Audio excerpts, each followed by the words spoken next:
ನಮಸ್ತೆ ಎಲ್ಲರಿಗೂ. ಯಕ್ಷಗೀತ ಲಾಗ್ಗೆ ಸ್ವಾಗತ. ನಾನಿವತ್ತು ನುಗ್ಗೆ ಸೊಪ್ಪು ಪಲ್ಯ ಮಾಡ್ತಾಯಿದ್ದೀನಿ. ನುಗ್ಗೆ ಸೊಪ್ಪು ಮೊಟ್ಟೆ ಹಾಕಿ ಪಲ್ಯನ ಹೇಗೆ ಮಾಡೋದು ಅಂತ ತೋರಿಸ್ತಾ ಇದ್ದೀನಿ. ತುಂಬಾ ಆರೋಗ್ಯಕ್ಕೆ ಒಳ್ಳೆಯದು ನುಗ್ಗೆ ಸೊಪ್ಪು. ಬನ್ನಿ ಹೇಗೆ ಮಾಡೋದು ಅಂತ ನೋಡೋಣ. ಏನೇನು ಇಂಗ್ರೀಡಿಯೆಂಟ್ಸ್ ತೊಗೊಂಡಿದ್ದೀನಿ ಅಂತಲೂ ಸಹ ನಾನು ನಿಮಗೆ ತೋರಿಸ್ತೀನಿ. ಇವಾಗ ನಾನು ದೊಡ್ಡ ಸೈಜ್ ಗಾತ್ರದ ಒಂದು ಈರುಳ್ಳಿ ತೊಗೊಂಡಿದ್ದೀನಿ, 2 ಒಣಮೆಣಸಿನ್ಕಾಯಿ, ಸ್ವಲ್ಪ ಕರಿಬೇವಿನ ಸೊಪ್ಪು, 3 ಮೊಟ್ಟೆ ತೊಗೊಂಡಿದ್ದೀನಿ, ಸ್ವಲ್ಪ ಸಾಸಿವೆ, ಸ್ವಲ್ಪ ಕಡಲೆಬೇಳೆ, ರುಚಿಗೆ ತಕ್ಕಷ್ಟು ಉಪ್ಪು, ಸ್ವಲ್ಪ ಎಣ್ಣೆ. ನಾನಿಲ್ಲಿ 3 ಹಿಡಿಯಷ್ಟು ನುಗ್ಗೆ ಸೊಪ್ಪನ್ನ ಚೆನ್ನಾಗಿ ವಾಶ್ ಮಾಡಿ ಇಟ್ಕೊಂಡಿದ್ದೀನಿ. ಬೇಗನೂ ಮಾಡ್ಕೊಳ್ಬೋದು ಮತ್ತು ತುಂಬ ಈಸಿಯಾಗಿ ಮಾಡ್ಬೋದು. ತುಂಬ ಸುಲಭವಾಗಿ ಕಡಿಮೆ ಟೈಮ್ನಲ್ಲಿ ಮಾಡ್ಕೊಳ್ಬೋದು ನುಗ್ಗೆ ಸೊಪ್ಪಿನ ಪಲ್ಯ. ಮತ್ತು ಮೊಟ್ಟೆ ಸೇರಿಸಿ ಮಾಡ್ತಾಯಿದ್ದೀನಿ.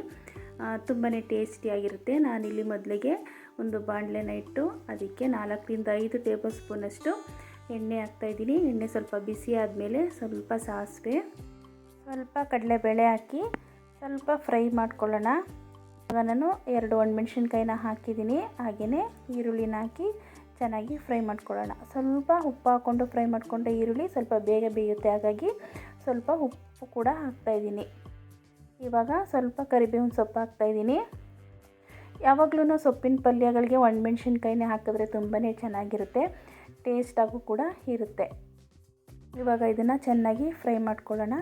ನುಗ್ಗೆ ಸೊಪ್ಪು ಆರೋಗ್ಯಕ್ಕೆ ತುಂಬಾ ಒಳ್ಳೆಯದು. ಕಣ್ಣಿನ ದೃಷ್ಟಿಗೆ ಮತ್ತು ಕೂದಲಿಗೂ ಸಹ ಇದನ್ನು ನುಗ್ಗೆ ಸೊಪ್ಪನ್ನ ಒಣಗಿಸಿ ಪುಡಿ ಮಾಡಿ ಮೊಸರು ಜೊತೆ ಮಿಕ್ಸ್ ಮಾಡಿ ಕೂದಲಿಗೆ ಹಚ್ಚೋದ್ರಿಂದ ಕೂದಲು ಸಹ ಚೆನ್ನಾಗಿ ಗ್ರೋತ್ ಆಗುತ್ತೆ. ಮತ್ತು ಮೂಳೆಗಳಿಗೆ ಕೀಲು ನೋವು ಮತ್ತು ಮಂಡಿ ನೋವೆಲ್ಲ ಇರುತ್ತಲ್ಲ ಅದಕ್ಕೂ ಸಹ ತುಂಬಾ ಒಳ್ಳೆಯದು. ಮತ್ತು ಡಯಾಬಿಟಿಸ್ ಪೇಷಂಟ್ಗೆ ಅಂದರೆ ಸಕ್ಕರೆ ಕಾಯಿಲೆ ಇರೋವ್ರಿಗೂ ಸಹ ಇದು ತುಂಬಾ ಒಳ್ಳೆಯದು. ನುಗ್ಗೆ ಸೊಪ್ಪು ತುಂಬಾ ಪ್ರಯೋಜನಕಾರಿ ಅಂತಲೇ ಹೇಳ್ಬೋದು. ಇವಾಗ ನಾನು ಈರುಳ್ಳಿ ಎಲ್ಲ ಫ್ರೈ ಆಗಿದ್ದಾದಮೇಲೆ ನುಗ್ಗೆ ಸೊಪ್ಪನ್ನ ಹಾಕ್ತಾಯಿದ್ದೀನಿ. ನುಗ್ಗೆ ಸೊಪ್ಪು ಹಾಕಿ ಒಂದು 5ರಿಂದ 10 ನಿಮಿಷ ಎಣ್ಣೆಯಲ್ಲಿ ಚೆನ್ನಾಗಿ ಫ್ರೈ ಮಾಡ್ಕೋಬೇಕು. ಅದೆಲ್ಲ ಬಾಡಬೇಕು, ಸ್ವಲ್ಪನೂ ಸಹ ನೀರು ಸೇರಿಸ್ಕೋಬಾರ್ದು. ಹಾಗೆಯೇ ಚೆನ್ನಾಗಿ ಮಿಕ್ಸ್ ಮಾಡ್ಕೋಬೇಕು. ಐ ಫ್ಲೇಮಲ್ಲೇ ಇಟ್ಕೊಂಡ್ರೆ ಬೇಗನೆ ಸೊಪ್ಪು ಎಣ್ಣೆಯಲ್ಲಿ ಫ್ರೈ ಆಗುತ್ತೆ.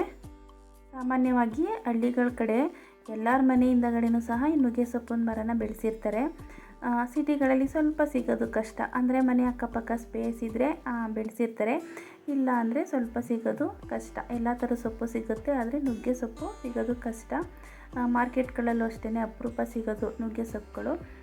ಹಳ್ಳಿಗಳ ಕಡೆ ಆದರೆ ತುಂಬ ಈಸಿಯಾಗಿ ಸಿಗುತ್ತೆ ನುಗ್ಗೆ ಸೊಪ್ಪು. ನೋಡಿ ಇವಾಗ ಚೆನ್ನಾಗಿ ಫ್ರೈ ಆಗಿದೆ.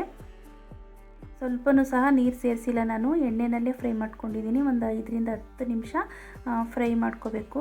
ಇವಾಗ ಒಂದು 5 ನಿಮಿಷ ಮುಚ್ಚಿಡ್ತಾಯಿದ್ದೀನಿ. ಅಂದರೆ ಇವಾಗ 3/4% ಬೆಂದಿದೆ ನುಗ್ಗೆ ಸೊಪ್ಪು. ಆ ಥರ ಮುಚ್ಚಿಟ್ರೆ 100% ಚೆನ್ನಾಗಿ ಬೆಂದಿರುತ್ತೆ.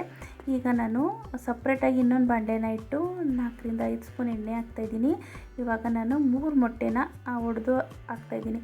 ಅಂದರೆ ಸೊಪ್ಪಿನ ಜೊತೆಗೇ ಮೊಟ್ಟೆ ಹಾಕಿದ್ರೆ ರಾ ಸ್ಮೆಲ್ ಬರುತ್ತೆ, ಅಂದರೆ ಮೊಟ್ಟೆ ಹಸಿ ಸ್ಮೆಲ್ ಬರುತ್ತೆ, ಒಂಥರ ಗಬ್ಬು ಥರ ಸ್ಮೆಲ್ ಬರುತ್ತೆ. ಹಾಗಾಗಿ ಈ ಥರ ಸಪ್ರೇಟ್ ಫ್ರೈ ಮಾಡಿಕೊಂಡು ಮೊಟ್ಟೆನ ಸೊಪ್ಪೊಳಗಡೆ ಮಿಕ್ಸ್ ಮಾಡಿಕೊಂಡ್ರೆ ಚೆನ್ನಾಗಿರುತ್ತೆ. ಆ ಥರ ಸ್ಮೆಲ್ ಏನು ಬರೋಲ್ಲ, ಒಂಥರ ಚೆನ್ನಾಗಿರುತ್ತೆ ಟೇಸ್ಟ್ ಎಲ್ಲ. ಇವಾಗ ಅದಕ್ಕೆ ಸ್ವಲ್ಪ ಉಪ್ಪು ಮತ್ತು ಸ್ವಲ್ಪ ಖಾರದ ಪುಡಿ, ಸ್ವಲ್ಪ ಅರಿಶಿನ ಪುಡಿ ಹಾಕ್ತಾಯಿದ್ದೀನಿ. ಯಾಕೆಂದರೆ ಇದನ್ನು ಸಪ್ರೇಟಾಗಿ ನಾವು ಫ್ರೈ ಮಾಡ್ಕೋತಾ ಇದ್ದೀವಲ್ವ, ಅದಕ್ಕೆ ತಿಂದಾಗ ಸಪ್ಪೆ ಸಪ್ಪೆ ಅನಿಸುತ್ತೆ ಅಂತ ಹೇಳಿ ಈ ಥರ ಸಪ್ರೇಟಾಗಿ ಫ್ರೈ ಮಾಡ್ಕೋತಾ ಇರೋದು. ತುಂಬಾ ಚೆನ್ನಾಗಿರುತ್ತೆ. ಬಾಣಲೆ ದೊಡ್ಡದಾಗಿದ್ದರೆ ಸೊಪ್ಪನ್ನ ಸೈಡ್ಗೆ ಹಾಕಿ ಅಲ್ಲೇ ಫ್ರೈ ಮಾಡ್ಕೋಬೋದು. ನಾನು ಸಪ್ರೇಟ್ ಬಾಣಲೆನ ಇಟ್ಟು ಫ್ರೈ ಮಾಡ್ಕೋತಾ ಇದ್ದೀನಿ. ಅಂದರೆ ಮೊಟ್ಟೆ ಸ್ವಲ್ಪ ಜಾಸ್ತಿ ಹಾಕಿದ್ನಲ್ವ, 3 ಮೊಟ್ಟೆ ಹಾಕಿದ್ನಲ್ವ, ಅದಕ್ಕೋಸ್ಕರ.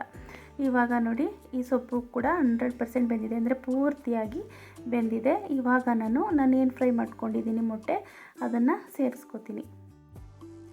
ಇವಾಗ ಎರಡನ್ನೂ ಮಿಕ್ಸ್ ಮಾಡಿ ಒಂದು 2 ನಿಮಿಷ ಈ ಥರ ಮಿಕ್ಸ್ ಮಾಡಿದ್ರೆ ಸಾಕು. ತುಂಬಾ ಟೇಸ್ಟಿಯಾದ ಆರೋಗ್ಯಕರವಾದ ನುಗ್ಗೆ ಸೊಪ್ಪಿನ ಪಲ್ಯ ರೆಡಿಯಾಗುತ್ತೆ. ಜೊತೆಗೆ ಮೊಟ್ಟೆ ಹಾಕಿರೋದ್ರಿಂದ ಇನ್ನೂ ಚೆನ್ನಾಗಿ ಟೇಸ್ಟಾಗಿರುತ್ತೆ. ನುಗ್ಗೆ ಸೊಪ್ಪಿನ ಜೊತೆಗೆ ಮೊಟ್ಟೆ ಹಾಕಿದ್ರೇ ಟೇಸ್ಟ್ ಚೆನ್ನಾಗಿರೋದು. ಚಪಾತಿ ಜೊತೆಗೆ ತುಂಬಾ ಚೆನ್ನಾಗಿರುತ್ತೆ. ನಾನು ಚಪಾತಿ ಜೊತೆಗೇ ಮಾಡಿದ್ದು ನುಗ್ಗೆ ಸೊಪ್ಪು ಮೊಟ್ಟೆ ಪಲ್ಯನ. ಫ್ರೆಂಡ್ಸ್, ಈ ನುಗ್ಗೆ ಸೊಪ್ಪು ಮೊಟ್ಟೆ ಪಲ್ಯ ರೆಸಿಪಿ ಇಷ್ಟ ಆಗಿದರೆ ದಯವಿಟ್ಟು ನನ್ನ ಚಾನಲ್ನ ಸಬ್ಸ್ಕ್ರೈಬ್ ಮಾಡಿ. ಹಾಗೆಯೇ ನಿಮ್ಮ ಫ್ರೆಂಡ್ಸ್ ಆ್ಯಂಡ್ ಫ್ಯಾಮಿಲಿಗೆಲ್ಲ ಶೇರ್ ಮಾಡಿ, ಲೈಕ್ ಮಾಡಿ, ಕಾಮೆಂಟ್ನ ಮಾಡಿ, ಹೀಗೆ ಸಪೋರ್ಟ್ ಮಾಡಿ ಅಂತ ಕೇಳ್ಕೊಳ್ತೀನಿ.